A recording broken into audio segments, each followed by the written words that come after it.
Butereevu nkwaniriza mu Munyo Live ogwona muneno ennaku z'omwezi tuli mu Gwakusatu omwaka 2020 sibyo tya nyabo nkweba Sowot TV era akadde kano genda kubanga nkutuusaako ebyo ebibadde ate gy'otabadde ng'olunaku olwaleero tugenda kubanga tutandika n'ekirwadde ki COVID-19 ekitadde ensi yonna ku bunkenke. We twogerera kaakano abantu abalina ekirwadde kino ki COVID-19 baweze emitwalo 14,279 so n'ate abo abaakafa bali 15,602 ng'ate abo abawonye ekirwadde kino eno bali eyo mu mitwalo 7,717 naye era waliyo amawanga agamu ekirwadde kino ki COVID-19 kyegeyongedde okubanga gayiikiriza. Mu ggwanga erya China olunaku olwaleero abantu 13 bokka be bafudde, ate mu ggwanga erya Iran wafuddeyo 97, South Korea wafuddeyo abantu 5 ate 58 be beeyongeddeko mu ggwanga erya Spain.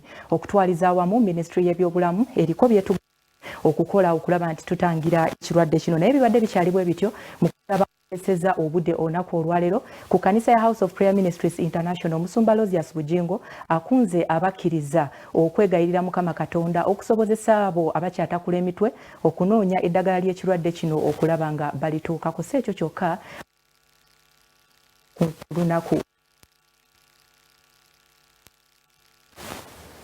ng'endwadde eya COVID-19 ereetebwa akawuka ka coronavirus ekutte wansi ne waggulu kumpi okwetooloola ensi yonna, omusumba w'ekkanisa eya House of Prayer Ministries International mu kiro ekikeseza olunaku lwaleero ng'ali wamu n'enkuyanja y'abantu abakuŋŋaanya okusaba bagitadde mu mikono gya Katonda atalemererwa mbeera yonna.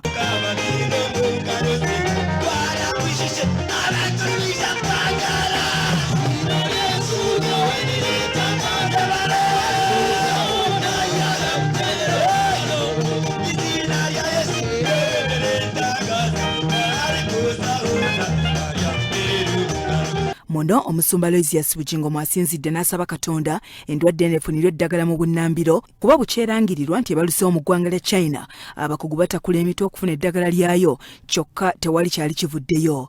Yayogera mu Luka 18:18 akatundu akasembayo mu lunyiriri n'agande buli kye mulisumula ku nsi n'emugulu kirisumululwa. Nsaba osumula omuliro Yesu gwe yagamba gwokye coronavirus mu nsi yonna. Sumula omuliro, sumula omuliro, sumula omuliro, sumula omuliro, sumula omuliro. Sumula omuliro, sumula omuliro gwokya akawuka ako, sumula omuliro abali mu karantini baveeyo, amawanga agakwatiddwa galabe Katonda, amawanga gye kiddukira ng'oluyiira galabe Katonda. Nzikiriza nga Mukama awulidde essaala yaffe, zikubire waggulu w'omutwe gwo mu linnya lya Yesu. Agenze mu maaso n'asaba omukono gwa Katonda okukka ku ggwanga lino lyongerwe obukuumi so nga ne bannayuganda abagenda mu mawanga agatali gamu okunoonyayo ensimbi nabo asabye Katonda abakuume. Nsaba tuyimuse emikono gyaffe abooluganda. Bayibuli egamba nti essaala z'abatuukirivu zikola. Yimusa emikono okolimire omuzimu gwe bayita coronavirus ogutawanya baganda baffe babaganya okuddayo ogenda okukola. Amawanga bagaggadde, amalwaliro bagaggadde, amasomero bagaggadde. Ekyo kirema okujja wano naye neeri gye kiri kasukayo omuliro, kasukayo omuliro eyo gye kiri, kasukayo omuliro. Oba olinayo abantu oba tolinayo abantu kasukayo omuliro. Luliba lumu ng'omwana wo gy'ali obanga gy'oli. Siga ensiga abaliyo bonna babeere balamu n'eddagala lirangirwe nti lirabise mu mwezi guno gwennyini naye n'ekirwadde nakyo kiviirewo ddala mu linnya lya Yesu. Bannayuganda abagenda okukola basobole okuvaayo bakole. Asinzidde mu kusaba kuno n'attaanya ku kusaba okwa Good Friday okugenda okutambulira wansi w'omulamwa ogugamba nti kigenda kuggwa. Good Friday ejja kubeera y'amaanyi nnyo ku Canaan Land, ejja kubeera ya ssaawa 24. Tulikeera ku makya ne tuzibya obudde ne tukeesa olwa Good Friday ku Canaan Land kubanga olwo olunaku lwe yawaayo obulamu n'omusaayi ne guyiika n'agamba nti kiwedde. Obulamu bwaffe gugamba kwolwo mwe n'abalijja ojja kiteekwa kuggwa. Kwolwo tusoma olunyiri nga lugamba nti kiwedde. Mukama waffe n'agamba nti kiwedde. Abantu 294 be batudde obulokozi ne badduka sitaani mu kusaba okukeeseza leero. Gamba nti ayi Yesu amannya gange ago nga sikakiddwa era nga twali ampaliriza nga wayonga mpanisa emikono gyange gino gave mu bitabo bya Geyeena, gave mu kufa nga ndi muto, gayingire mu kitabo ky'obulamu obutagwawo, mu kuwangaala nga jjajja w'abakkiriza Ibulayimu ate nga ndi bulungi. Yo ekkanisa ya House of Prayer Ministries International yatadde dda ebiragiro bya ministry ey'ebyobulamu mu nkola nga buli muntu ayingira okugenda okusaba asooka kunaaba mu ngalo n'amazzi agateekeddwamu eddagala. Bya Owara Gabriel, Salt TV, Omunnyo.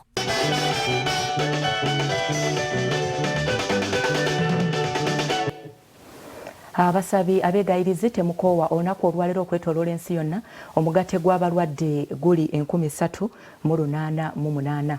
Kati nno yo nga tuvudeyo tugenda kubanga twolekera ensonga z'abalumbe. Bano babadde batutte ebbanga nga babagobaganya ku ttaka gye bawangaalira gye bakolera emirimu gyabwe, wabula beekubidde omulanga mu paliamenti enfunda eziwerako naye nga tewavaayo kalungi konna. Minisita Sarah Opendi yabadde asuubiza okuyingira mu nsonga zaabwe, wabula ebyembi ekitongole ki Uganda Revenue Authority bwekito ne kibalagira okuva mu kifo kino nga minisita tannabaako kyakoze kyonna. Essubi ly'abannabubenda abasubira ddala mu 6 okubanga bafuna omukisa okuddamu okuyiikula ekyobugagga ekya Gorodi ate likendedde Kasanda oluvannyuma lw'okukozesa emikisa gyonna ne girabika nga gigudde butaka. Sabbiiti y'emu eno minisita omujja yakalondebwa Sarah Opendi yali atikakasa nga bagenda okukwata ku nsonga eno naye olwokuna kino kyalabise nga tekisoboka ate essuubi lyabwe bwe yabayeemu abasolooza omusolo ne batandika okubagugumbula. Kirina okubeera mu mikono gya Uganda Revenue Authority.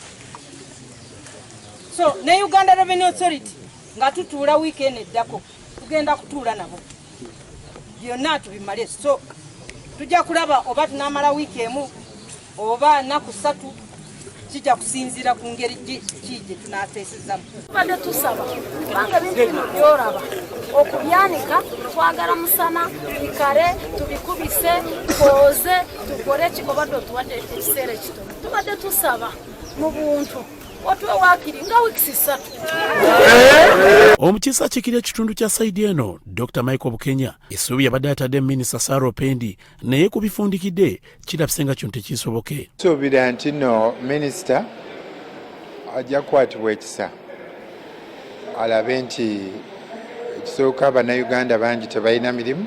Ye minisita Sarah Opendi bwe twogeddeko naye n'atutegeeza nga naye ensonga eno bw'abadde agimanyi naye kirabika omulimu guno guyingidde mu bannakigwanyizi. Abantu bajja ne bawambawo nekasakise kufa.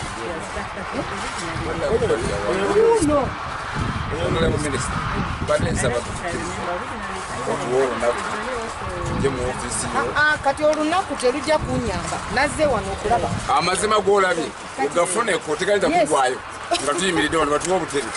Bukenya wabula abadde yaziimudde emabega kebadde bitingana nga layisinsi y'omukyala Gertrude Njuba bw'ebadde ekyaliko ng'agamba nti ebadde yaggwako dda era n'ebintu ebibadde bikolebwa nabyo byekwasa nti pulezidenti yamuwa obuyinza tebikyalina mulamwa. Well, presidential directive yali implemented era emyaka gye baaba gyaweddeko.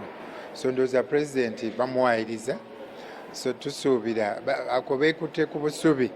Presidential directive yali yakubongerako akadde akabongerwa ate ne bakaanira omwaka omulala gumu tebalina kinene nnyo kye bagenda kukola kukyusa kubanga ne bwe balina liizi ey'emyaka 26 tebalaga mulimu gwe bakolerawo. Wabula Bukenya agamba nti esinza okuvaako endooliito kwe kuba nti omulimu guno tegulungamizibwa tteeka era etteeka eryo mu kaseera kano linafu nnyo. Lyetaaga okukyusibwamu ate ng'era ekyo tubadde tukisaba minisita ku fulo ya palamenti bulijjo okuva lwe baatugoba mu birombe emyaka 4 kati. So etteeka lyetaaga kukyusibwamu naye era n'abaliteekesa mu nkola kussibwamu amaanyi okukola omulimu gwe balina okukola. Bukenya emabegako yabadde yatendereza poliisi ekuuma ebyobugagga obw'omu ttaka nga bw'ekoze obulungi ennyo okuzza emirembe naye kibadde olwokuna ate kyongedde okusiikula abantu emitima. Sabbiiti eno ate abataka bazzeeko mu paalamenti okwekubira enduulu omulundi ogubadde ogwokubiri era nga basisinkanye ne mukyala Gertrude Njuba agamba okuba nti yafuna layisinsi okuyiikula ekyobugagga kino. Wabaddewo akasambattuko mu lukiiko olukulu lw'eggwanga bano batayambiddwa era ne bategeezebwa nga batalina buyinza kuyiikula kya bugagga kino era nga bakulembeddwamu ssente waabwe Galia Godfrey bano batuuse okwekandaga.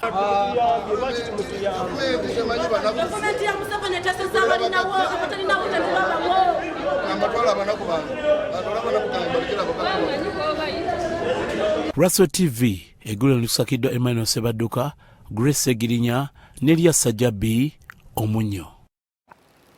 Mukulika eyo nnyo bannaffe abatuleetedde emboozi eyo kati ate katugende tulabe minisita w'ekikula ky'abantu abakozi n'enkulaakulana Frank Tumwebaze aliko abavubuka be yabadde asisinkanye mu bitundu by'e Nakaweeyo. Bw'atyo yategeezezza nti abavubuka bwe baba nga bagenda kubanga bayambibwa okuva mu bwavu, gavumenti erina kubakwasizaako butereevu n'etabalekerera. Abavubuka abayiiya gavumenti ebasuubiza okubakwasizaako okusobola okumalawo ebbula ly'emirimu mu ggwanga. Bino byasanguddwa minisita w'ekikula ky'abantu abakozi n'enkulaakulana Frank Tumwebaze Kajiji bw'abadde Nakawanga abasisinkanye, era bano boolesezza obuyiiya obw'ekikugu nga bakozesa kompyuta okusobola okuva mu kulera engalo. Etteeka erirala oba poliisi endala y'emu egenda kulagira gavumenti tusooke kukozesa eby'abaana baffe. Gavumenti y'emu eteeka mu ssente kuyamba abaana baffe kuvumbula ebintu. Kale lwaki tetulaga ensi yonna nga byebavumbula bikola? Tubalage tutya tugule ebintu byabwe nabo bamanye nvumbudde ekintu kyange kikola. Minisita Tumwebaze asinzidde wano n'ategeeza nga amagezi gano abavubuka bano ge balaze bwe gagenda okwongera okuzibula abalala amaaso nabo okubaako kye bakola. Twala procurement yaffe online. Buno byowulira obuli bwenguzi bitandikira mu procurement. Ono wanayagala kampuni ye basinkana ekiro ne bapulaninga obukodyo, kati buli kimu kyonna kiteeka online. Empapula zo z'okusaba ziteeka online. System ekukebere bw'otabeera ne trading license system ekuggyemu. Si by'oli mukwano gw'omukomiti okugiyisa ekiro n'agiteekamu. System terya nguzi. Wano omu ku bakozesa kompyuta okujjanjaba abantu Wilson Kutegeka annyonnyodde ku butya gye bakolamu emirimu nangeri ki gye bagenda okwongera okutwala eggwanga mu maaso. Kati tuli wano kulaga innovations zaffe tubadde tukola, emirimu gyaffe tubadde tugitambuza tutya, ate tubadde privilege ne president yajja n'alabako ebitukola, kati n'atusuubiza nti agenda kutamu amaanyi mangi nnyo kulaba nti asupportinga nnyo local innovations. Naffe Uganda twagala baganda baffe babeere employed, twagala ebitusomye in terms of computer science, software engineering, bikyebyo tubiteeke mu nkola. Abalala basabye gavumenti okulaba nti bateebwa ku mwanjo mu biseera nga bagezaako okumalawo ebbula ly'emirimu mu ggwanga. Some of the parts we are still working on and we wanted to display it, and in future we want to, since it is a product, it was started as a project done by the student, now it is a product, and now we are ready to commercialize it by giving it to various schools which can get benefited. We'll start phasing out the daily and the weekly bundles, and the obvious choice for the consumers will be the no expiry, the freedom bundles. Gye buvuddeko omukulembeze w'eggwanga Yoweri Kaguta Museveni yavaayo n'asaba bamusiga nsimbi okubeera nga bakola ebintu nga kompyuta okusobola okuwa bannayuganda emirimu naddala abavubuka. Oh, so you are using other people's computers. What if they say don't use our computer? Then what happens? So I have been having my group, I said, please, I want computer makers. I want you to design and make the computer yourself and then use it. Because if you give me a car, Yoweri Museveni, I will drive at 100 miles an hour. But if you ask me to repair any part of it, I don't know how to repair it. And I don't know how even to make it. Of course, I don't know how to make it. So you Africans, don't just be users of computers. We must design these computers ourselves. Biola Gabriel ne Kyambadde Lawrence, Kraso TV, Omunyo.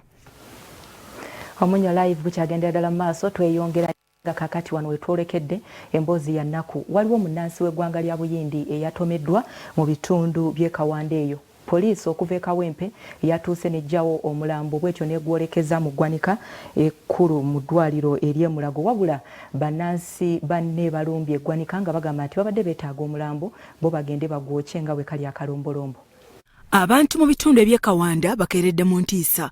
Mmotoka lukululana ebadde ewenyika obuweewo bwetomedde munnansi wa Buyindi n'afiirawo.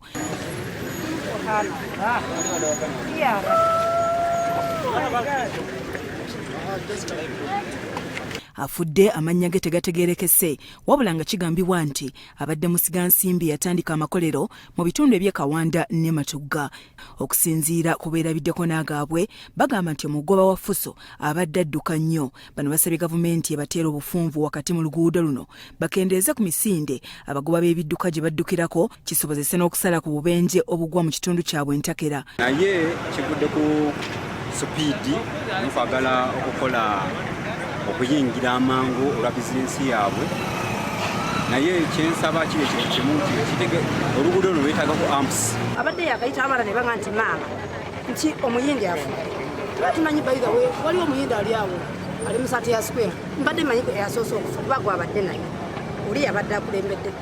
Lwafaayo emmotoka bbiri nga zive za kombo nabaayo Fuso owa Fuso wasanze bano abayimbi n'amukuba Lole yambuka aneyagala okuzeze kikakika mukulu kati mukwekiika esanze omuyimbi okupiki emukuba Poliisi okuva e Kawempe etuuse n'eggyawo omulambo guno ne gutwala mu ggwanika ly'eddwaliro ekkulu e Mulago, kyokka wabaddewo abayindi ababadde bakuŋŋaanye nga baagala poliisi ebawe omuntu waabwe bagende bamukuma omuliro. Abayindi balabiddwako nga batunula binsobedde wakati mu kunyolwa.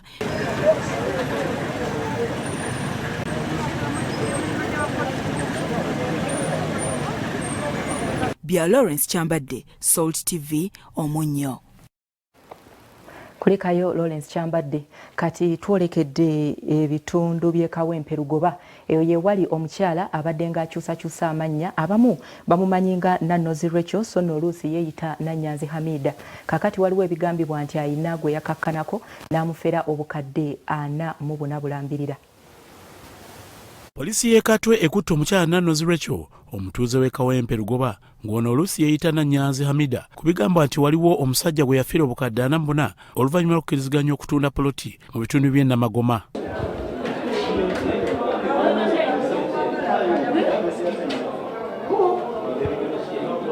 Ono gwe tusanze ku poliisi ya CPS mu Kampala olw'okutiisibwatiisibwa kwafuna eri abantu abakolagana ne Rachel agamba nti bakkiriziganya obukadde 6 n'amusalirako obukadde 44 ate oluvannyuma ne wazuukayo abantu abalala abaakayanira ettaka lino. Agamba nti yatuukirira Nannyanzi ku poliisi ey'e Katwe ng'ayagala musasule ssente ze nekitasoboka. Ngenda ne mbasasula bwe nabasasula ne bampa ebyapa nga basigazzaayo balansi chairman n'ankubira essimu. Kubanga gaali mmeka ettaka lyo liriwa? Ettaka lyali Namagoma decimal ettaka liri decimal 25 yali ya milioni 6 n'esasulako milioni 44 ne bagamba next week ngenda ba balance 5 omwezi guno gwennyini. Era poliisi y'e Katwe n'emufuna kakati twagala genda mu kooti ndabe nti ansasula ssente zange. Omukyala yali akkiriza okunsasula tuteese ansasule naye kirabika alina abantu abamu amagezi bamugambye agende mu kooti afune ebbeeri. Omwogezi wa poliisi mu Kampala n'Emiriraano Patrick Onyango akakasizza okukwatibwa kw'omukyalo ono. Agamba nti bagenda kumugulako emisango gy'okufuna ssente mu lukujjukujju ng'okubuliza bwe kugenda mu maaso. Noonyereza juzi ne tukwata abadde yeeyita nti Nakyanzi kumba amanya g'amatuufu ye Nannozi Rachel. Badde bamukutte eri Kasangati ku musango egifaanana emisango gy'okufeera abantu. Nannozi Rachel oba oluusi yeeyita Nakyanzi Hamidu alina emyaka 29 mutuuze wa Kawempe Lugoba. Ali mu kadukulu kaffe ka Katwe twamuguddeko omusango ogwa okulya ssente mu lukujukuju. Likusakidde Wanduru Bone ku Russell TV, Omunnyo. Tugenda kuba nate nga tweyongerayo n'emboozi ya Nampala wa gavumenti omukyala Ruth Nankabirwa ono akoze bulungi bwansi mu bitundu by'ekiboga eyo nga bino byonna abadde alaga abantu kuba abayonjo ekimala kubanga y'engeri yokka okutangiramu ekirwadde kino eno ki COVID-19.